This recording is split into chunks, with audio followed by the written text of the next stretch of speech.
Yes, hope all of us are doing great. My name is Ernest, and this is Ernest Sciences and Mathematics TV channel. In today's discussion, I'm going to look at steps in constructing the frequency distribution. And this, of course, is going to form a basis for us in trying to interpret various tabular forms that we're going to come across consisting of grouped data. Now, in this particular case, grouped frequency distribution basically is a frequency distribution where several numbers have been grouped into classes. And in this case, of course, we're going to look at this specific distribution is going to constitute the concept of a frequency.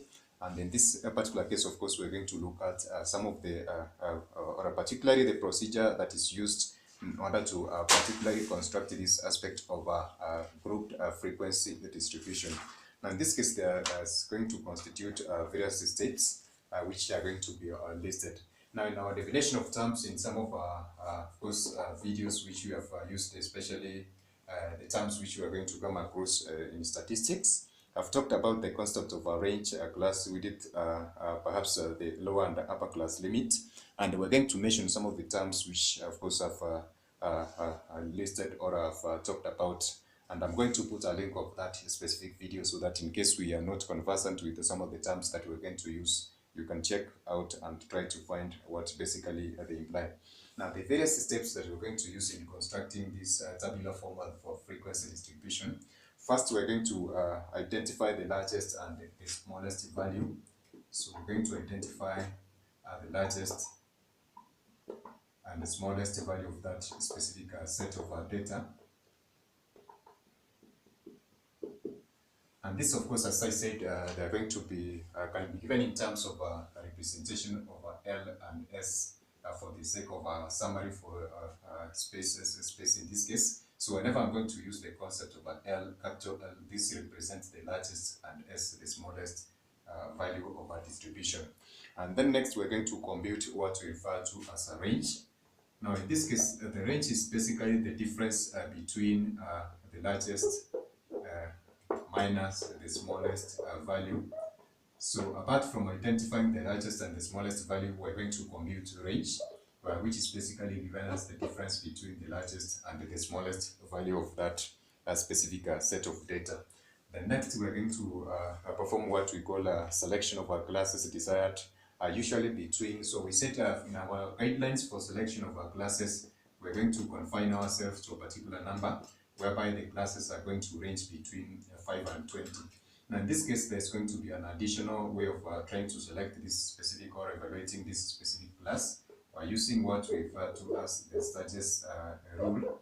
And this rule states that we can find the number of classes represented as k, which is equivalent to 1 plus 3.32 the logarithm of n, where k represents the number of classes and n represents the number of observations in this specific set of data. Now basically we have two options, and therefore selecting the classes which are going to range between 5 and 20 or using the Sturges rule, which is going to be given in terms of k is equivalent to 1 plus 3.232 log of n.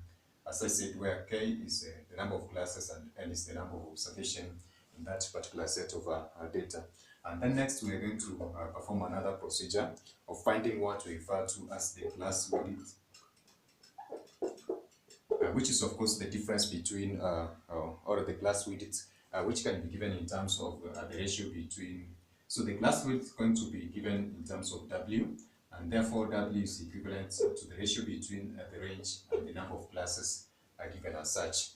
So this is going to be, of course, a value which we are going to obtain. Now, in some cases, we're going to obtain a decimal ratio, which is going to be given in terms of a numerical decimal. And therefore, we're going to do what we refer to as a round up, which means if we obtain a value of perhaps 4.8, then we're going to round up this one to a value of 5 given as such, and not rounding off. So therefore, that's going to be one of the strategies of obtaining this class width given such, and then doing a roundup. And then we shall, of course, from this specific case, pick on the suitable starting point for this specific set of data.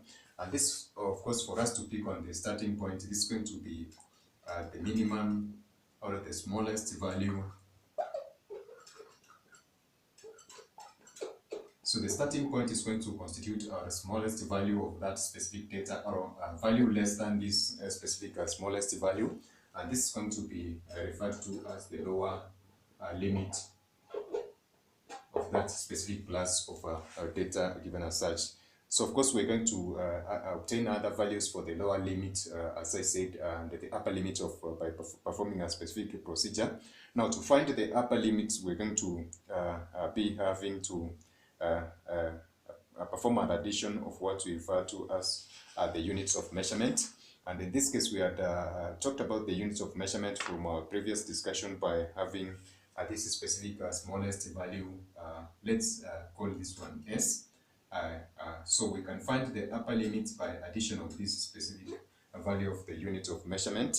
And then we're going to have this one divided by, or rather trying to add this specific set of units. Now in this case, I'm going to elaborate on this. So if we have obtained the lowest or the smallest value of this specific set of data, we're going to add the class with it in order to find the subsequent lower class limit of the next class. But if we want to find the upper class limit, then of course we're going to have the second class or the upper limit of the first class limit subtracted from the lower class limit of the second class.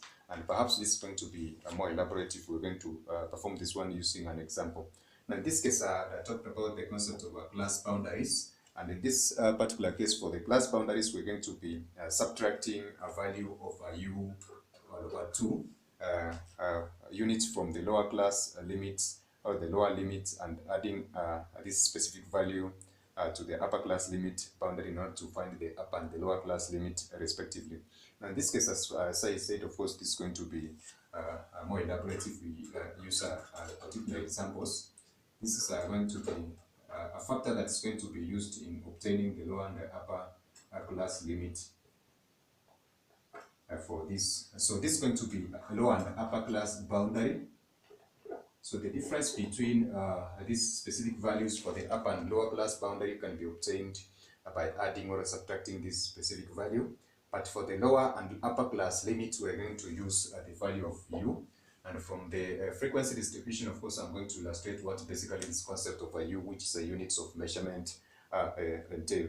Now, after performing this procedure, the next we're going to tally this specific data from the frequency distribution, and then we're going to find various frequencies for the cumulative frequency, relative frequency, and the relative cumulative frequency where necessary. Now, in this case, I'm going to use my second, of course, discussion on this concept of frequency distribution. And that basically is going to be using a specific example in trying to, of course, construct a frequency distribution table using what we have discussed. So kindly check our description boxes for various links of other similar videos, and check our, also, of course, I'd like to encourage our members also to be, of course, ringing that notification bell for various updates of other similar videos. So, and also kindly subscribe so that we can form a large community of members discussing these similar topics under the concept of statistics. So that is it for now, guys. Bye, God bless you. Catch us in our next video.